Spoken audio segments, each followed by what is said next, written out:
Hello everyone and welcome to the comparative analysis summary for the Unfinity set. So far on the channel, I've opened up 3 collector booster boxes as well as 3 draft booster boxes. Now while the sample size may be small, I think you'll find the details of this comparative summary useful down the road when you're trying to remember what the heck you're likely to see in these boxes. Feel free to pause the video if you want to dig a little bit deeper into the data presented, as I'll likely be going quicker than you can read every element on the screen. Let's start things off with the collector booster boxes and look at the observed cards versus the set distribution. In this chart, the traditional foils will be in varying shades of orange, the galaxy foils will be in shades of blue, and the set will be in gray as the baseline. From a distribution perspective, box 1 had the largest variance with a difference of 8 cards between greens 19 and reds 11. Box 2 saw a variance of 6 between blues 18 cards and white and reds 12. And box 3 saw the smallest variance with only 3 between whites 15 and greens 12. The average variance for the 3 boxes was 5 cards. When comparing the 3 boxes, all of them contain one borderless shockland as a box topper. However, only one of them contained an additional foil borderless card, and that was not a second shockland.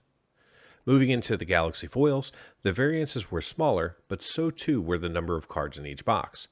Box 1 again had the largest variance between the primary colors of Magic at 4, and Box 2 and Box 3 each saw a variance of 3. In the borderless category, only one of the 3 boxes contained any borderless galaxy foils, so keep that in mind when evaluating the probability of pulling any borderless card in the galaxy foil treatment. Another interesting stat is that each of these 3 collector booster boxes contained exactly 47 galaxy foils. Since each box has 12 packs, you might think that the count of galaxy foils would be divisible by 12. However, because of the slotting in the packs, there are 2 slots that can either be galaxy foil, showcase foil, or a borderless card. It just happened to work out that each of my boxes saw exactly 47. Continuing on with set distribution versus observed, let's pivot over to the draft booster boxes. This chart shows the foils again in shades of orange, the non-foils in shades of green, and the full set in gray as the baseline. Starting off with the non-foil cards, we saw variances between the primary colors of Magic of 9, 7, and 3 between the boxes, meaning that the average was 6. In the borderless category, box 1 contained a single borderless shockland in non-foil, yesterday's box contained 2 borderless shocklands, and the box from October 21st contained 2 borderless shocklands and a borderless space Bellerin. In the foil space, none of the boxes were home runs, but again, these are draft boxes, and the pull rate of a foil is 1 in every 3 packs, or 33%. Also of note, we saw 2 foil basic lands in the first box, 1 foil basic land in the second box, and in the final box, we didn't see any foil basic lands. And the only foil borderless cards we saw in any of our draft boxes were the box topper shocklands. Pivoting to set coverage and back to the collector booster boxes, each collector booster box contained at least 34% of the cards for each of the primary colors of Magic. The highest coverage we saw was 59% in box 1 for green. Interestingly, none of the collector boxes contained 100% coverage of the 10 basic lands. The highest coverage was in box 1 with 8 of the 10 basic lands, and the other 2 only contained 7 of the 10. Stacking the contents of the 3 boxes together, my coverage of the set looks like this. In total, the 3 collector booster boxes have included 200 unique foils, which accounts for 80% of the 251 cards in the set. So far, none of the attractions have been repeated, which is pretty nice and means that I've got 26% of the 135 attraction variants in foil. Moving into the galaxy foil coverage numbers, even across 3 collector boxes, the number is pretty small. However, the data does tell us a few things.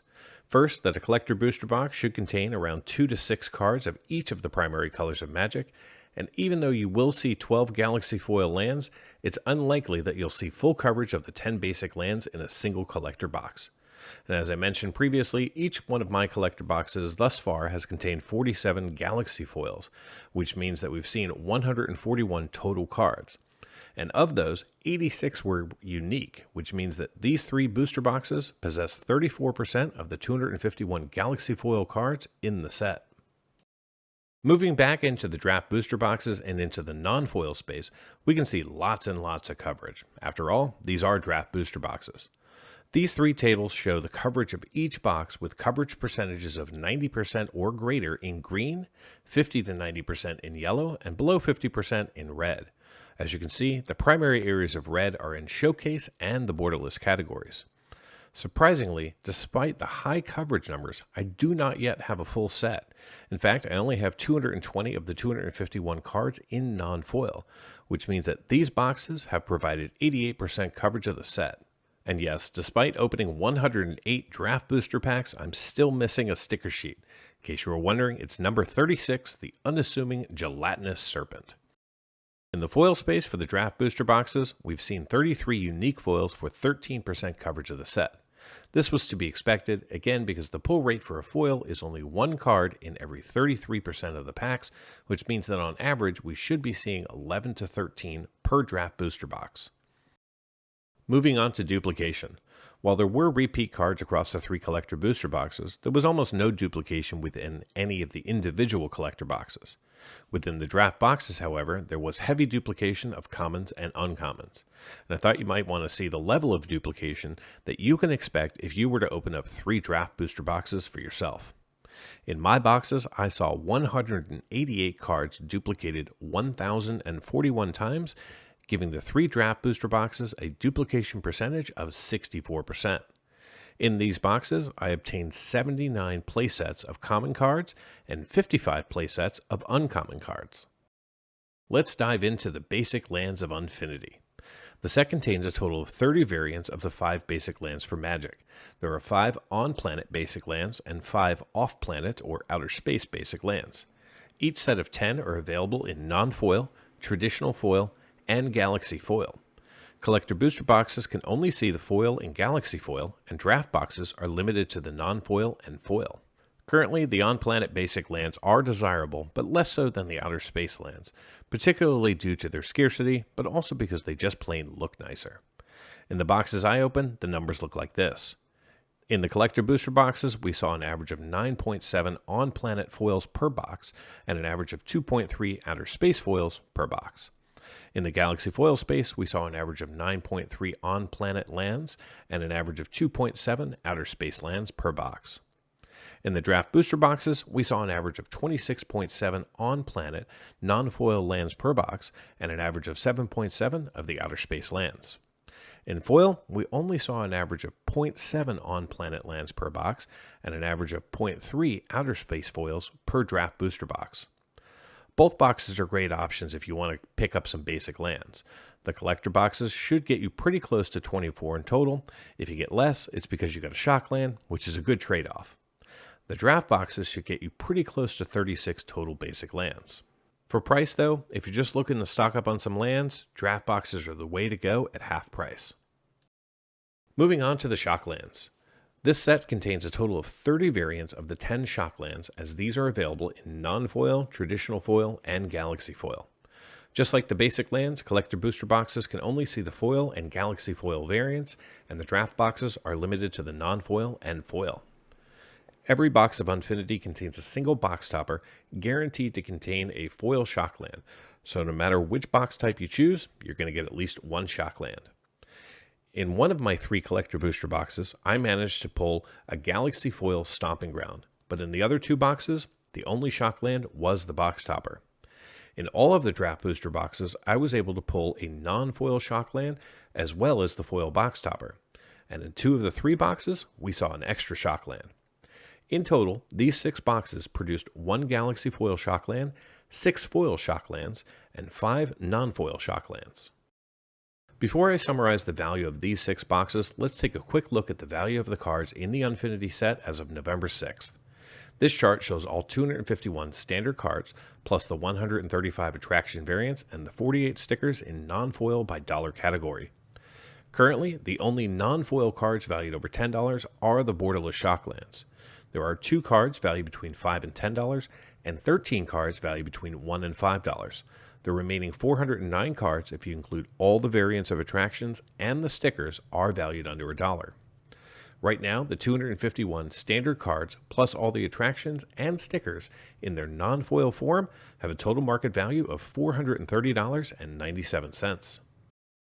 In the foil space, the only cards valued over $10 are again those borderless shock lands. However, there are 11 foils valued between $5 and $10, and 24 foils valued between $1 and $5. The remaining 389 foils are valued under $1. The 251 standard cards plus attraction variants in their foil form have a total market value of $572.23, which is 33% more than the non-foil set. And in the Galaxy foil space, there are currently 17 cards valued over $10, and 8 of them are actually valued over $100, and those are all Shocklands.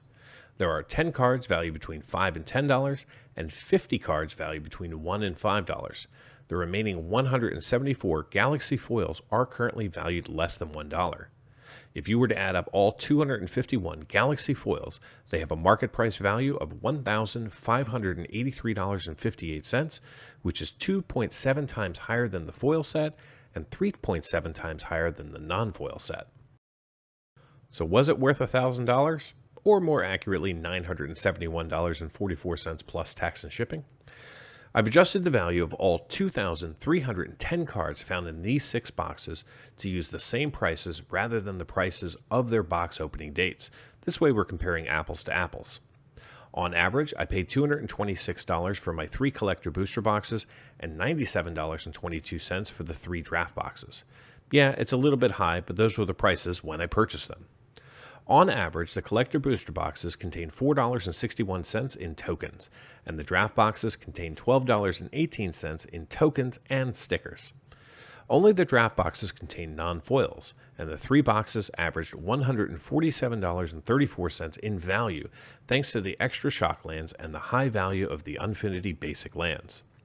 In the foil space, the collector boxes produced an average of $81.98 in card value, whereas the draft boxes produced an average of $34.36, usually thanks to the Shockland box topper.